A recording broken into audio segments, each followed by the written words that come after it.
รายการเพื่อสังคมยุติธรรม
สบายดีท่านผู้ชมที่เคารพยินดีต้อนรับทานเข้าสู่รายการเพื่อสังคมยุติธรรมมาพบกับทางรายการของพวกเราเป็นประจำทุกวันอาทิตย์เวลา 19:35 เวลา 20:00 นและทุกวันจันทร์เวลา 10:35 เวลา 11:00 นทางโทรภาพป้องกันความสงบและในมื้อนี้ทำหน้าที่ดำเนินรายการโดยป่าวีคำเพชรธรากุลมาพบกับทางรายการของพวกเราในอาทิตย์นี้ก็ได้รวบรวมข่าวการเคลื่อนไหวของคณะการยุติธรรมแต่ศูนย์กลางลงฮอดท้องถิ่นที่สำคัญและน่าสนใจมานำเสนอให้ท่านผู้ชมได้ติดตามรับชมซึ่งเราจะมาเริ่มต้นกันที่ข่าวหน่วยภาคภาคทานกรมโฆษณาเผยแพร่กฎหมายไขกองประชุมใหญ่ครั้งที่ 4 ของตน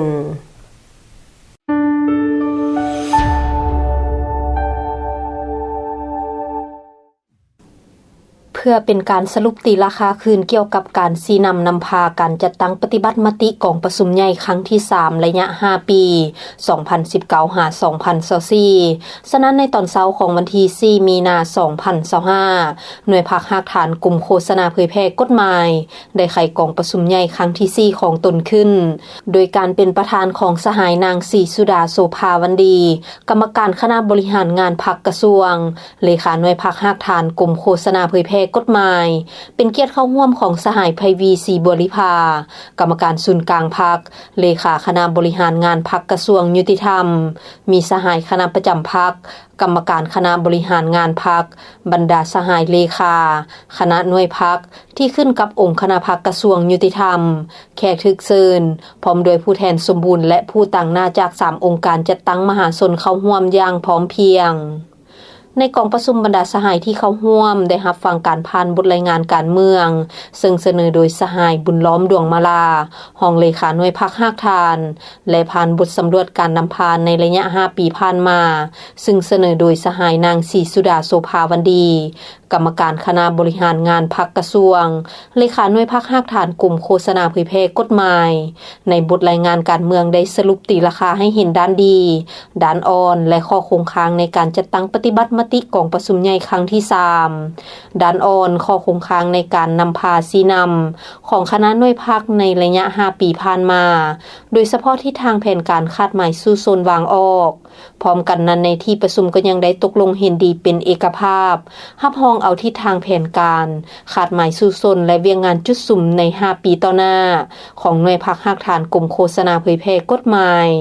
พร้อมกันนี้ยังได้รับฟังการประกอบคำเห็นจากผู้ต่างหน้า3องค์การจัดตั้งมหาชนต่อกับการนำพาชี้นำของหน่วยภาคในระยะผ่านมาอีกด้วยหลังจากนั้นในกองประชุมบรรดาสหายสมาชิกพรรคสมบูรณ์ของหน่วยก็ได้มีการป้อนบัตรเลือกตั้งเอาคณะหน่วยพรรคภาคฐานสุดใหม่ซึ่งมีผู้ลงสมัครเลือกตั้งทั้งหมด5สหายเลือกเอา3สหายกองประชุมครั้งปฐมฤกษ์ได้เห็นดีเป็นเอกฉันท์กันเลือกเอาสหายนางศรีสุดาโสภาวันดีเป็นเลขาหน่วยพรรคสหายบุญล้อมดวงมาลาเป็นรองเลขาสหายพิมพ์สอนจันทจิตเป็นกรรมการพร้อมทางเป็นผู้กฎการหน่วยภาคภาคฐานกรมโฆษณาเผยแพร่กฎหมายพร้อมเดียวกันนั้นผู้แทนกองประชุมยังได้ใช้สิทธิ์ของตนป้อนบัตรเลือกตั้งเอาผู้แทนสมบูรณ์และสำรอง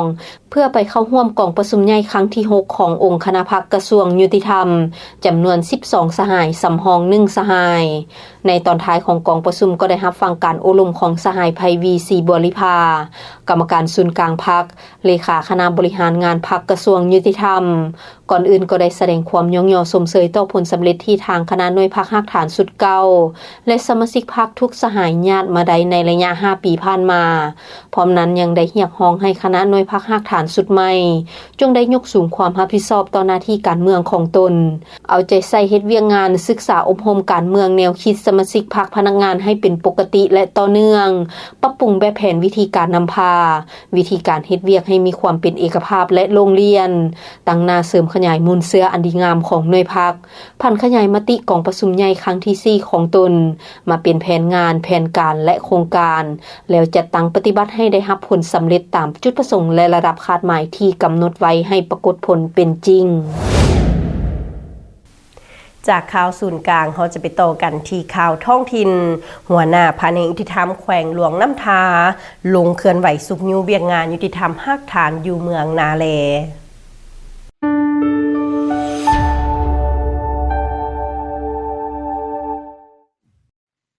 หัวหน้าแผนกยุติธรรมแขวงหลวงน้ำทาเคลื่อนไหวสุกยูเวียกงานยุติธรรมหักฐานอยู่ห้องการยุติธรรมเมืองนาเลวันที่27กุมภาพันธ์2025นำพาโดยทานบุญจันทร์สุทธิปัญญากรรมการพรรคแขวงหัวหน้าแผนกยุติธรรมแขวงพร้อมด้วยทีมงานได้ลงเคลื่อนไหวสุกยูเวียกงานยุติธรรมหักฐาน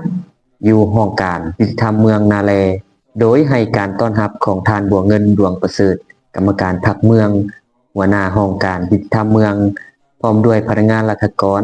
ภายในห้องการยุติธรรมเมืองเข้าร่วมอย่างพร้อมเพรียงจุดประสงค์ในการลงเคลื่อนไหวสุกอยู่ในครั้งนี้แม้นเกี่ยวกับการจัดตั้งปฏิบัติเวียกงานยุติธรรมหักฐานประจำปี 2025ซึ่งได้สุ่มใส่5เวียกเป้าหมายคือเวียกงานโฆษณาเผยแพร่กฎหมายและศึกษาอบรมกฎหมายเวียกงานสร้างครอบครัวและบ้านแบบอย่างปฏิบัติกฎหมาย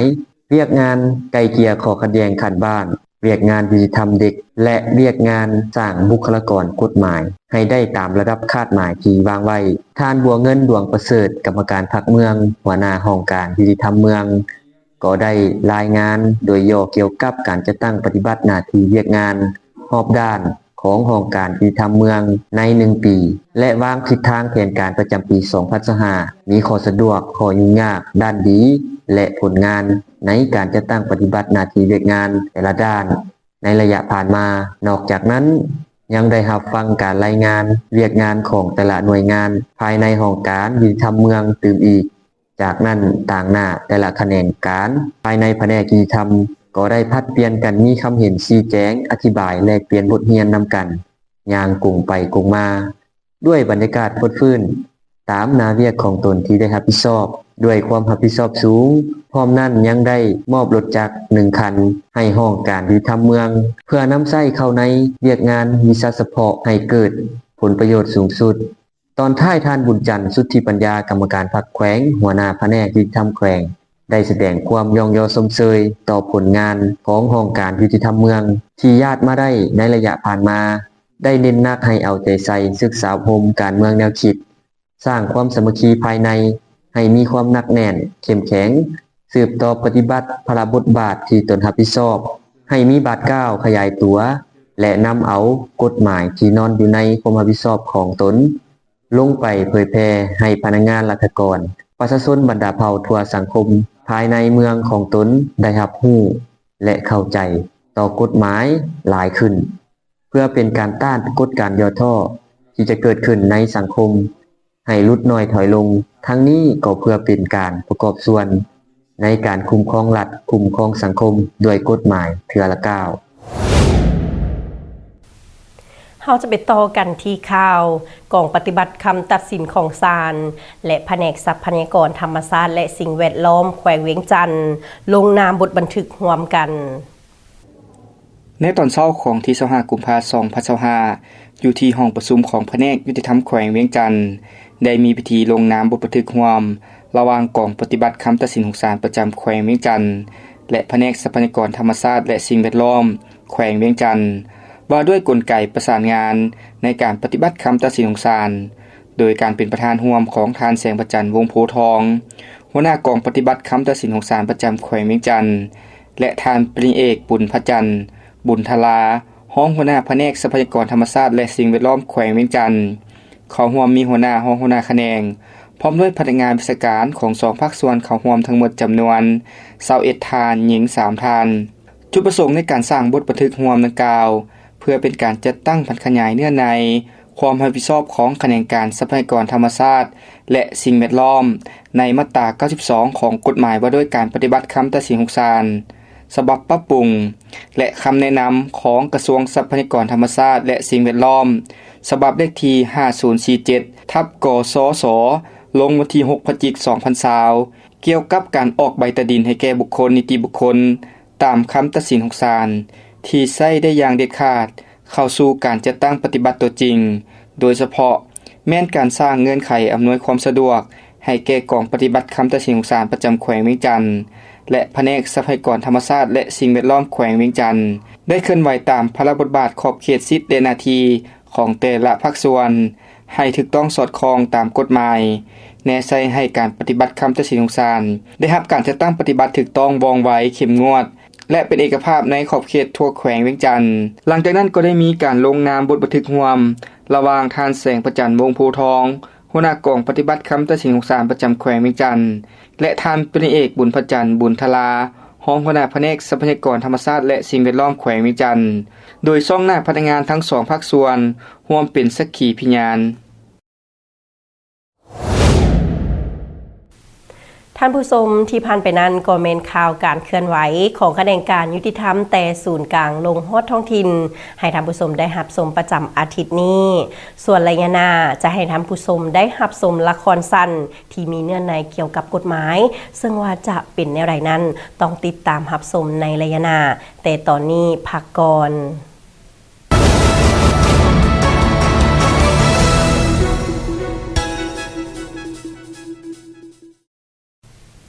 นำพาท่านผู้ชมเข้าสู่ระยะที่2ของทางรายการเข้าสู่ระยะนี้ก็จะให้ท่านผู้ชมได้ติดตามรับชมละครสั้นที่มีชื่อเรื่องว่า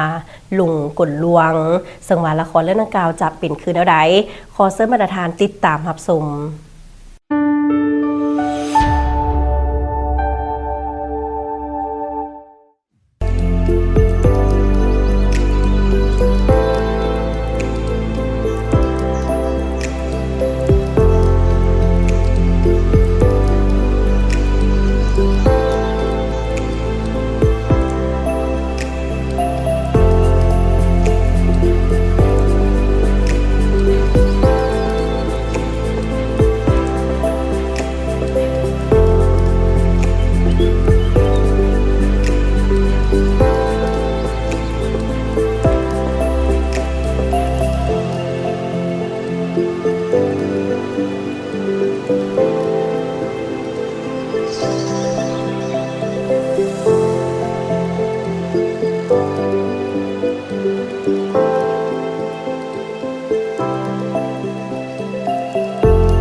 จบแล้วเพราะว่าสิมีโอกาสเรียนต่อวิชาชีพนำเพิ่นบ่เนาะ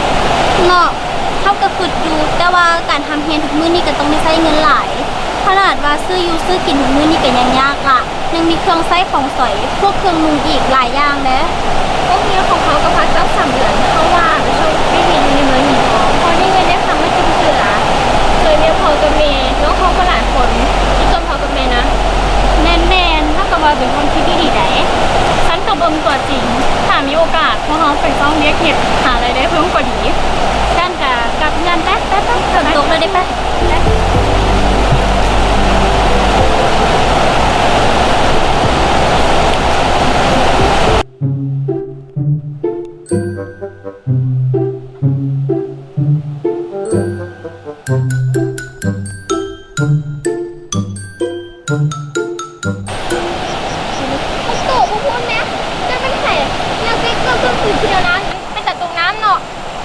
คือสิเมนนักท่องเที่ยวสิบอกคือสิเมนทันแล้วนี่พูดแล้วกับมิดๆเขาจะท้ามวนดอก ไม่ไหนอีกแล้วน้องบัดนี้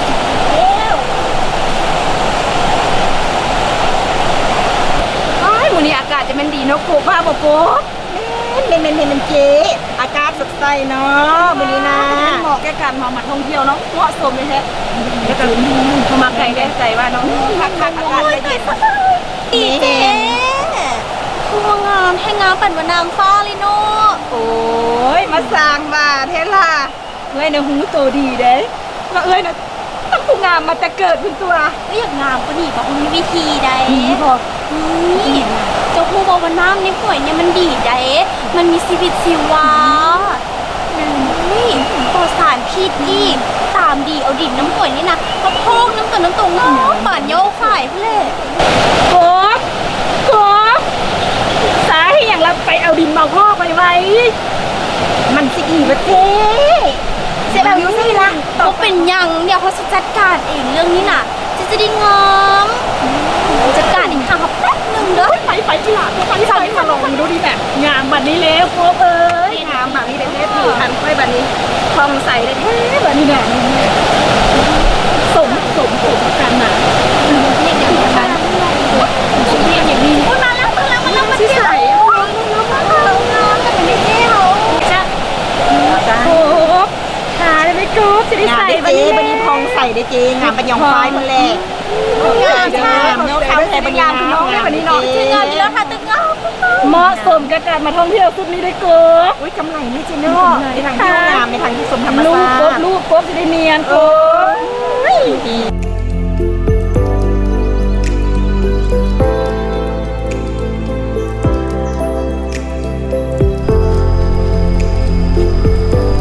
บ ขนมแซ่บๆเพื่อกันกินเด้อให้ส่งเอาไปนุ่งเด้อให้ลูกให้เต้าเด้อนี่เด้อ ส่งไปดู เอาขนมแซ่บๆขนมนี่ลองกินเบิ่งเด้อไปเอามาให้น่ะเอ้ยเฮาก็บ่น่าเชื่อเด็กน้อยนั่นเลยเด้ตัวเฮาว่าเอาดินมาเพาะสิงามมาซั่นตุ่มขึ้นมาดูเฮาคันแท้คันว่าเชื่อจังได๋เชื่อจังได๋นี่น่ะโอ้ยนี่น่ะออกฮ้อนมื้อต้นโตนี่น่ะบ่น่าเชื่อเขาเลยเด็กน้อยดื้อหลายเป็นอะไรล่ะห้ามแล้วบ่ฟังคักแล้วบ่บัดนี้ ก็เห็นเขามีแต่ผู้งามๆเนาะก็บ่คิดว่าสิดื้อปานนั้นกล้าตัวเฮาเสยเนาะอย่าให้เห็นหน้าเด้อสิจับไปขายให้หมดทุกคนนี่นะกุบว่าแล้วก็บ่เห็นเด็กน้อย 3-4 คนงามๆมันน่ะมาเอาเครื่องแจกของเราได้เนาะแม่นส่วนล่าเลยมีแต่ซุมผู้เฒ่ากับเด็กน้อยไล่เนาะอะไรแม่บ่เลยเด้อเจ๊เด้ข้างยาวทางนั้นน่ะเด้ สนใจอย่างเลยโอ้ยหยุดอย่างอีฟมานี่ก็เบิ้งหันติล่ะเอ้ย2 คนนั้นเอาแล้วเมื่อวานนี้ไปกวนเขาเจ้าแหงโพดแล้วสิไปก้าวเครื่องแจกน้ำเพิ่นอยู่ว่านี่ทันแหละถอดดื้อบ่เข้าห้องอย่าไปขอโทษเพิ่นซะไปแม่ไปน้ำกันนี่แหละไปไป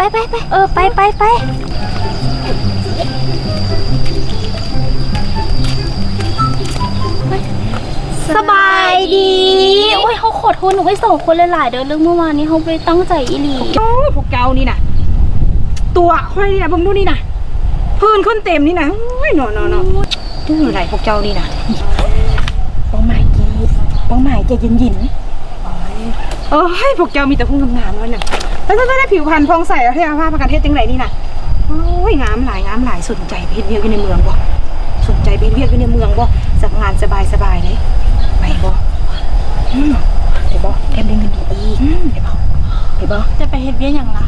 ไปเสิร์ฟอยู่หันอาหารกินอยู่หันเลยเงินเดือน3 ล้านกีบเริ่มต้นได้ถ้าว่าเฮาเฮ็ดดีหันนะเพิ่นจะเพิ่มเงินให้อีกสนใจบ่เขาสนใจเขาอยากไปต้องเฮ็ดแล้วได้ มีแต่อีก2 มือผู้เอ้ยนะสิกลับแล้วถ้าสนใจเลยแม่นให้พวกน้องหันนะเก็บเครื่องใส่กระเป๋าหันนะไว้ทานดูเด้อมาเอาเครื่องไว้เสื้อผ้างามๆขนมแซ่บๆเอาไว้ไปนุ่งเด้อเอ้ยเอาให้เกียมเครื่องไว้แล้วเด้ออันสิไปฮับเอาอยู่เหือนได้มื้ออื่นน่ะสิขี่รถจักรไปฮับเอาอยู่เหือนเลยได้โอเคเด้อเกียมเครื่องไว้ท่าสิขี่รถไปฮับเอาอยู่เหือนเลยมันนี่อุ้ยแหมอย่างได้น้อย เจ๊บ่แม่นว่าเฮาต้องเว้าได้จมูกเจ้าน่ะมันงาม โอ้ยหาแต่ซื้อใหม่ๆเฮ็ดจังได๋น้องบาดนี่อยากได้ซั่นบ่ ไม่สิอยากได้ทะเลค่อยท่วงนะ โอ้ยก็ยันหน้าดำได้เจ๊ก็ได้เฮ็ดจังได๋น้อง เจ๊ขาว กบ มีวิธีนะเงินเด็กเจ๊เงินอยากได้แฮงมั้งนี่นะอยากได้ไปซื้อได้นี่นะเอาใส่ซะมีแต่ว่าเก็บเครื่องเก็บของค่าเด้อพี่ตูนสิไปฮับเอาอยู่เหือนไปอยู่นำกันเด้ออยู่นำกันเด้อด้วยโอ้ยงามเลยเด้เด็กน้อยนี่จะโอนเนาะจัดรถกบสุดนี่นะมีแต่คนงามๆเนาะสุดนี้ไปเนี่ยอ้ามรถกบเขานะ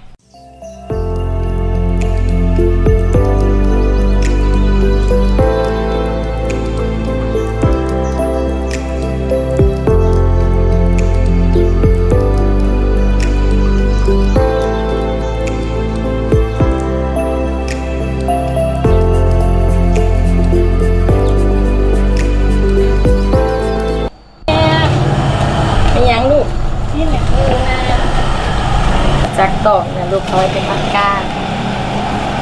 ว่าจังไดคือว่าเฮ็ดยิ้มหวานมีหยังอยากเอาโซอีเมลบ่น้ออยากได้หยังบ่น้อ ไม่อย่างดอกหนูอยากถามซื่อๆว่าเฮืองหันนะว่าเป็นผู้ใดคือมาใจดีแท้ซื้อเครื่องอยู่เครื่องกินมาแจกชาวบ้านเฮาบักหลายคนใด เป็นหยังอีบื้ออยากฮู้เรื่องอีหยังเนาะ ตอนสวยหันลูกกับเครื่องน้ำเพลินแล้วเพิ่นหันเห็นลูกแล้วเพิ่นชวนลูกไปเห็นเรื่องในเมือง เป็นอย่างนี้ลูกเรื่องยังหั่นน่ะเพิ่นเป็นลูกของตูน้อยหันเพิ่นเสียชีวิตตั้งแต่ตอนลูกยังน้อยพุ่นล่ะแล้วบัดนี้พี่น้องเพิ่นก็เลยมามอบให้คนในเมืองเอาไปเลี้ยงแล้วก็ดนเพิ่นถึงมาบ้านเทื่อนึงเพิ่นหันมักเอาเครื่องเอาของมาแจกยายในบ้านเฮาคือลุงเห็นหันแล้วและอีกอย่างนึงใครบ้านผู้ใดที่ว่าบ่มีความสามารถในการเลี้ยงลูกหั่นเพิ่นก็เอาไปเลี้ยงซวยหรือบ่ซั่นเพิ่นก็ชอบพ่อแม่บุญธรรมมาให้แม่หั่นก็ฮู้ซ้ำนี่แหละลูกเอ้ยเพราะว่าดนก็พ้อกันลูก เราสงใจดีเนาะแม่เนาะ เฮ้ยลูกเอ้ยเรื่องคนเฮานี่มันก็เว้ากันบ่ได้ทางนอกนี่อาจจะดีแต่ทางในถ้าแท้สิเป็นแนวใดหันเฮาก็บ่ฮู้ลูกเอ้ย แต่เพิ่นว่าได้เงินหลายได้แม่ อ้าว ช่วงนี้ก็ช่วงพักเรียนแม่ตั้งว่า3 เดือนพุ่นใด แม่นหวะลูกเอ้ยเฮามีกันอยู่2คนแม่ลูกแม่ก็บ่อยากให้ลูกไปอีกอย่างหนึงถึงครอบครัวเฮาสิบ่ห่างมีคือคนอื่นแต่ก็บ่ได้ทุกข์ยากลำบากจนถึงขนาดนั้นแม่คิดว่าแม่สามารถเลี้ยงดูลูกได้อีกอย่างหนึงแม่ก็คิดฮอดลูกถ้าลูกไปอยู่ไกลหูไกลตาจักไผสิเบิ่งแยงลูกของแม่แม่คิดฮอดลูก ลูกก็อยากช่วยแบ่งเบาภาระแม่หั่นแหละแล้วก็อยากทอนเงินไว้เรียนต่อวิชาชีพทีนี้ก็ปีสุดท้ายล่ะลูกอยากเรียนจบสูงๆจะได้มีเวียกดีๆเฮ็ดแล้วก็เลี้ยงแม่ให้สบายกว่านี้เด้ โอ้ยแม่ล่ะแพงลูกเด้ดีใจเลยลูกสาวทางงามทางคำฮู้อยากแบ่งเบาอยากช่วยแม่เอาจังซี่ซะแม่สิขอคิดมึงก่อนเนาะจะคืนนึ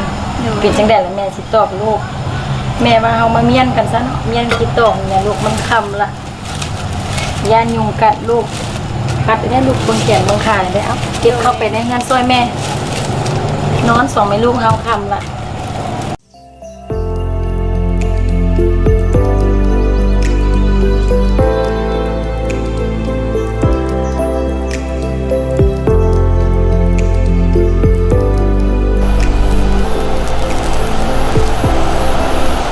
ก้อยเฮ็ดหยังหั่นนะ ลงภาษีใครวะ เขาลงภาษีใครอยู่ ก้อยสรุปตัวสิไปในพวกเขาบอกพวกเขา3 คนตกลงกันเลยได้ว่าสิไปนะ ยังบ่ฮู้เทื่อแม่เขายังบ่อนุญาตเพิ่นบ่อยากให้ไปนะขอให้ไปน้ำกันนะก้อย ถ้าแหละขอให้ได้ไปด้วยกันเด้อก้อย ไม่อย่างถึงบยานไม่อย่างก็ได้ช่วยเหลือกัน ก็หวังว่าพวกเขาจะใจดีและดีกับพวกเราเนาะคนมาเดียวกันแล้วก็คงบ่พาเขาไปรู้เลยดี แมนเบิ่งแล้วใจดีปะนะเพิ่นสิบ่เฮ็ดอีหยังในสิ่งที่บ่ดีดอก ถ้าเขาสิพยายามด้วยสั่น ไปน้ำกันพี่น้องใครต่อไม่ได้เขาลกสวยมั้ย หลายใช่เนาะตอนแรกพี่ยังกินตอนแรกยังกินแกงปลาบ่แกงหอยหอยยกขาเนาะ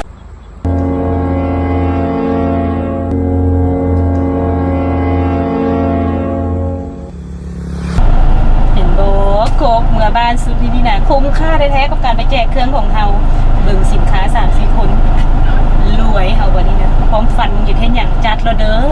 แบ่งค่อยหลายเด้อเขาสิเป็นเกาหลีเขาจะสนิทกันมากสิให้มึงเด้อเจ้าก็สิแห่งงาม กดเก่านี่เนาะเปลี่ยนรถอีกมื้อนี้ล่ะสิเอารถหยังน้องฝันไว้อยู่ใด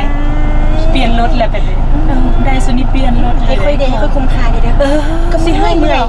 กว่าสิได้เข้ามาเนาะ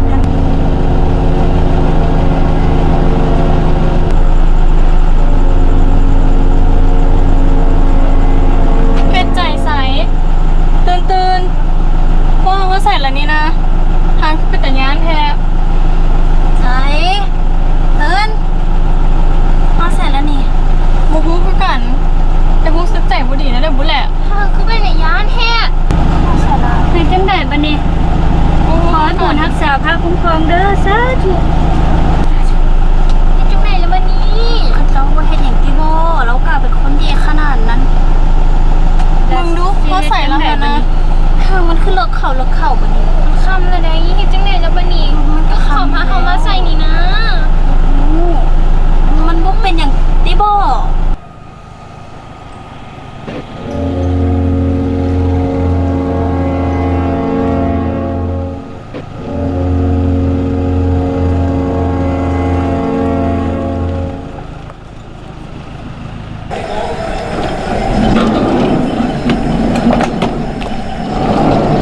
จัดการเขากบ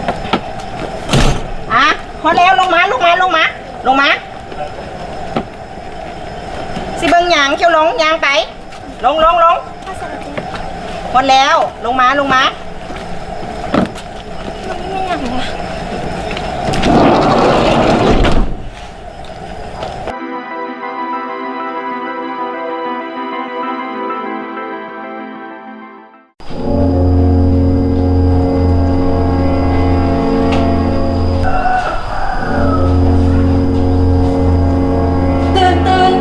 เพชรใจใสตื่นพ่อก็ถึงมัดมือแบบนี้ ว่าแล้วใจบ่ดีแต่มือมาละเขาเฮ็ดจอกน้ำหลุดมือแตกแม่เฮาก็ห้ามแล้ว ย้อนความอยากได้อยากมีได้แท้บ่คิดหน้าคิดหลังให้ดีก่อนย้อนเฮาเลยจึงพาหมู่มาตกอยู่ในสภาพแบบนี้น่ะ เอากระพิษน้ำกันวันนี้แหละว่ามาหาทางแก้ไขดีกว่าบอกดีกว่าทอดกันไปมาแบบนี้บ่ได้อย่างตื่มดอก แล้วเฮาสิเฮ็ดแล้วได้ดี มาหามีวิธีโทรก็พักแบบมีสติ สติสันหวา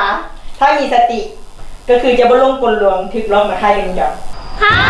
หลอกหาย แม่นแล้วพวกแก้วกลัวสิสลัดน่ะกระซ้าเกินไปแล้วเนาะ กบเฝ้าพวกมันไว้ให้ดีๆจะได้เฮียเสียงมาเอาเกียมตัวทึกทรงออกใครใส่เดียนรถพวกเจ้าดาผู้ได้หน้าตาดีเด้ก็ทึกนำไปไข่ตัว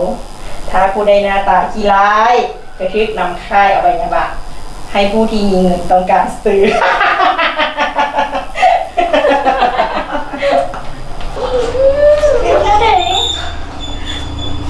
สวยกันแกบ่ จริงเงินผู้เฒ่าแก่เซ็งมาแล้วแม่นบอกบพาเข้ามาเลยเฒ่าแก่เซินเฒ่าแก่เซินนั่งเฒ่าแก่เซินนั่งเด้อเป็นยังไงอยู่ดีมีแหงบ่เฒ่าแก่ เป็นอะไรเจเฮือนได้ยินคนจะว่าสินค้าสุดนี้บ่ธรรมดาแม่นบ่ แม่นละเนาะสินค้าสุดนี้งามหลายคักหลายแน่นอนเฒ่าแก่สินค้าของดีนะทึกตาทึกใจคันทรงออกค่ายนี่ได้กำไรแน่นอนเฒ่าแก่ เอาขี้คุยหลายก็ไปเบิ่งกันบ่ แม่น ไปเฮาเข้าไปเบิ่งสินค้าตัวจริงในห้องเลยว่าสิคักถึกใจเฒ่าแก่บ่เนาะไปเข้าไปเบิ่งเลยเฒ่าแก่เซินไป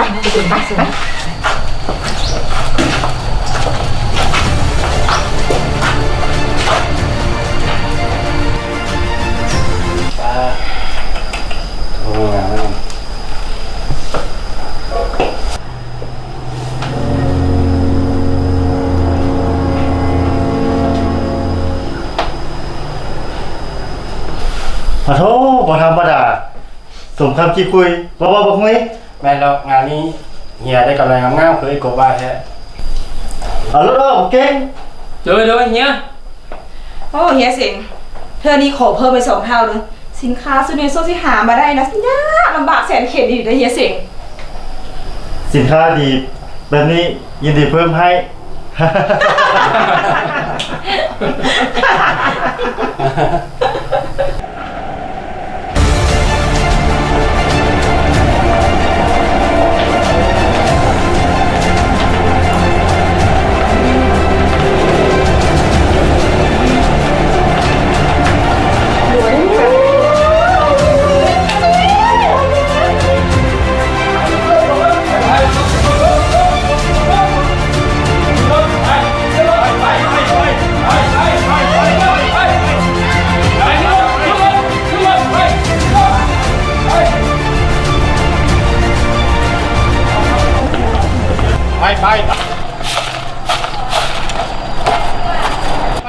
ไม่เสียงอย่างวะ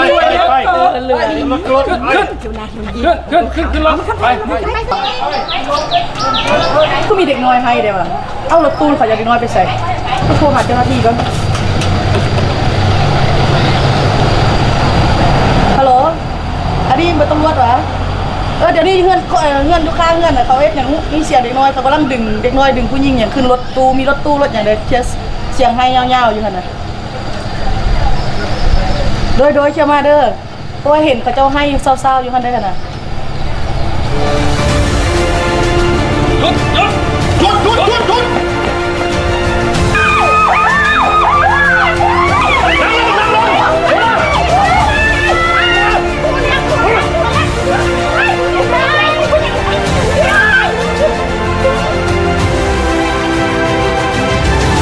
ระวัง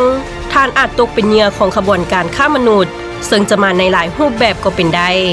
ฉะนั้นอย่าลงกลและเสื่อใจภัยง่ายๆซึ่งการกระทำดังกล่าวแม้นมีความผิดตามกฎหมายและมาในรูปแบบการค้ามนุษย์ในประมวลกฎหมายอาญาแห่งสาธารณรัฐประชาธิปไตยประชาชนลาว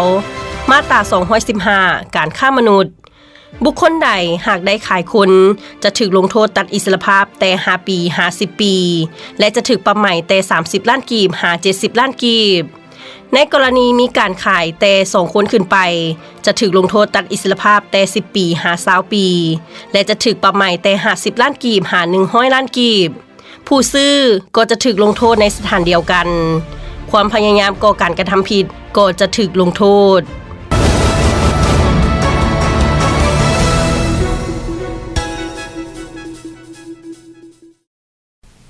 ท่านผู้ชมทั้งหมดนั้นก็เป็นข่าวการเคลื่อนไหวของคะแนนการยุติธรรมแต่ศูนย์กลางลงฮอดท้องถิ่นประจำอาทิตย์นี้และละครสั้นเรื่องลุงกุลหลวงหวังว่าละครเรื่องดังกล่าวนั้นจะเป็นบทเรียนและคติเตือนใจให้ท่านผู้ชมได้หลายพอสมควรมาฮอดตอนนี้เวลาของทางรายการของพวกเราก็ใกล้จะสิ้นสุดลงแล้วก็ต้องขอบใจกับท่านผู้ชมที่ให้เกียรติติดตามรับชมรายการของพวกเรามาแต่ต้นจนจบท่านสามารถติดตามรับชมรายการของพวกเราได้ในวันและเวลาเดียวกันนี้มหนี้ผู้ดำเนินรายการปาวีคำพิทรากุล